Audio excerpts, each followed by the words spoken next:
Hello and welcome to this week's vlog update. I will this week go into a little bit more detail about my first ever vocals recording session in a proper professional studio last Sunday.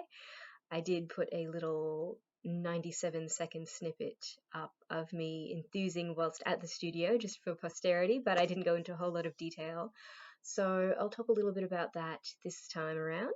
And I excitingly just got the recordings back, the edits back from the studio, and had my first listen to them whilst on a little morning stroll earlier today. So yeah, big week at my end, and got to admit, I'm feeling like a little bit of a mixed bag of emotions at the moment. I knew that I wouldn't be 100% satisfied with the recordings just because I know that I am not 100% satisfied with my own execution of the song's vocals as yet. There's still a lot of work that I want to do on improving my singing capabilities, my singing skills, and that is reflected in the recordings, which I was expecting. I wasn't expecting at all to be completely happy with all elements. But overall, I'm pretty happy with how it's turned out. It's been a really good experience, and there's definitely a lot in there that I really like and I'm really happy with. But I suppose emotionally, I'm getting a little bit hung up at the moment on elements I'm not quite satisfied with, and also um, I'm kicking myself a little bit for a couple of instances where I didn't trust myself whilst at the studio, and as a result, what I was worried might happen happened. So there were a couple of takes that didn't quite sound right to me, but I figured it should be fine because Emily, my singing coach who was with me, she was there, and also Joel, the sound engineer. Um, they seemed to be fine with how things were sounding, so I figured I wouldn't raise it because they know what they're doing, and obviously they do know what they're doing, and they did a fantastic job. Hugely grateful for all their patience and care that they've taken with everything. Um, hugely grateful for that. They are amazing. Um, but it's more, I guess, a matter of personal taste, and my personal taste is kicking the rest of me at the moment. But anyway, I will be more specific. So why don't I just talk briefly about how, on listening to each song, I actually took notes this morning when I first listened to it all, and I've got a few down for each song. So we'll start with I Reach. This one, as I was kind of expecting would happen, I didn't really sort of start to get into the swing of it until later in the song. And I'm happy with how it started. Like the first bit of the first verse was pretty reasonable, then it kind of deteriorated a little bit. Wasn't a huge fan of how the first chorus was. It was a bit choppy sounding to me. And again, it's just my execution. It's nothing to do with, the actual recording or mixing or anything like that. It's just I could have sung that better, and I'm a little bit cranky at myself that I didn't. Um, and then the second verse was a bit like, and then the second chorus also a bit like, and then the third verse and the final chorus were sounding a lot better. So it was a bit of a, I guess it started okay, went into a bit of a dip, and then ended okay. So that's how that one kind of went. But also, mysteriously, something seems to have happened to the flute in the mix. So I'll have to remember to raise that as well. Um, the I'm not sure.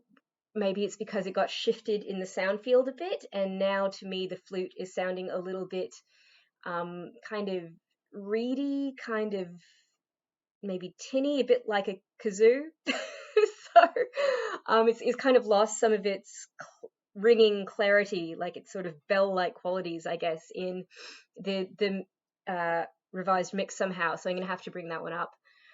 Um, yeah, so that was I Reach. So not again, I like it, but some anticipated issues that I'll keep working on in future. But for now, what I've got is what I've got. Then we've got We'll Know Nothing Together. I was actually really, really happy with how that one was sounding until the very end. And this is one of the ones that I'm really sort of kicking myself about, because in studio, it just I should have trusted my gut. I should have trusted my ears. And the first take we did of the ending, there's a bit of a vocal glide and then the final word. And I was actually really liking how it sounded in our very first take. I thought, that's a good, solid final line. I'm really liking that. Let's go with that. But then Emily thought we could do better with it. She wasn't really thinking it was sounding good. And rather than listening to my ears and my gut, I thought, okay, yeah, we'll do another take.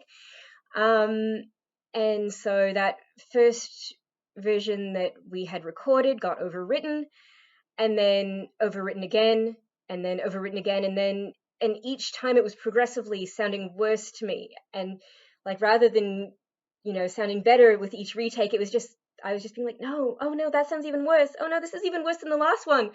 And then by the time we got to the final take of it, which hilariously Em was really happy with. She was like, yeah, this is the one. And she actually says that at the very end, and Joel kept that in, which I think is great. And we say, yeah, this is the one. But the one, to me, I thought sounded effing terrible. I was like, no, what have I done? But Emily was really happy with it. So like, okay, it'll be fine. It'll be fine. But then listening back to it now, I'm like, no, why did I do that? So again, it's just my execution and my own personal taste, and I second guessed myself into going somewhere with it that ultimately I'm not that enthused about. I mean, it'll do. It's going to have to do, because I'm not in the studio anymore. That moment is now gone, and there's no going back.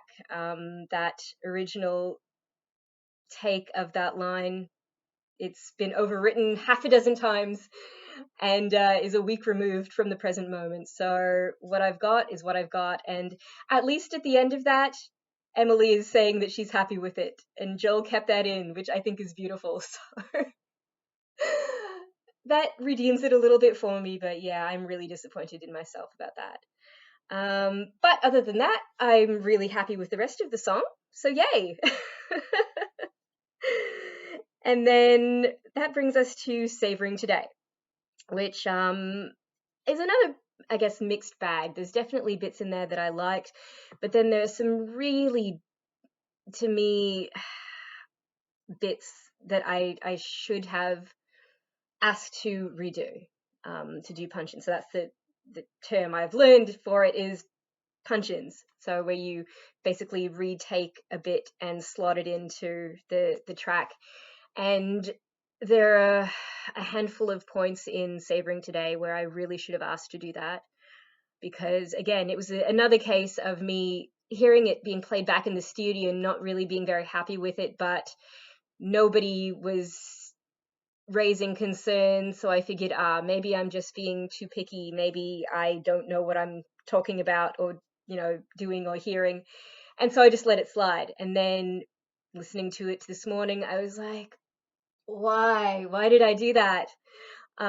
Including a really frustrating point, where I somehow managed to take what was supposed to be just one solid, straightforward note and did some really bizarre, like, little triplet thing by accident. I don't know.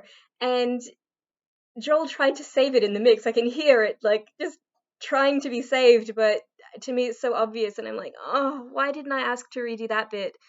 I knew at the time, but yeah. So, but again, there's also bits of it that I'm really happy with how it turned out, and it's all a learning experience, right? And don't get me wrong, overall, I'm super happy with the recordings, and there's definitely going to be some more fun to be had with the final mixes and arranging, and I'm asking Nick, my guitar teacher, to do the guitar portion for We'll Know Nothing Together, to replace what's currently a digital guitar in there. And then Em has very kindly offered to do the piano for We'll Know Nothing Together, as well as I Reach, I think. So very, very happy to be able to work with them on those bits. And obviously, I'll continue working with Joel on the mixing, and yeah, it's all coming together. And, I suppose I am self-critical. I'm the most of anyone to be critical of me, it should be myself, right? The most critical. So I know that I'm probably a bit overreacting at the moment and beating myself up for no reason. I'm just a little bit frustrated, like I said, with not trusting myself, and that's definitely going to be something I'm going to work on moving forward, and being more, I suppose, forthcoming when I'm concerned about something in future sessions. And I don't even know if anyone will notice besides me who actually listens to the final tracks, or if it's just going to be these little details that only I will ever notice and care about, which is very probably the case. And that I find strangely reassuring. That's yeah. That's a reassuring thought. Only I will ever care or even notice these little tiny details. And anyway, the spirit of it is to have fun with it and to experiment and to learn. And I definitely want to retain that core message of, warts and all, it is fun and the process and the journey, and I wouldn't have it any other way. So thank you so much, Emily and Joel. You guys are legends, and I am really, really grateful for all the time and patience that you've spent with me. And I'm looking forward to more.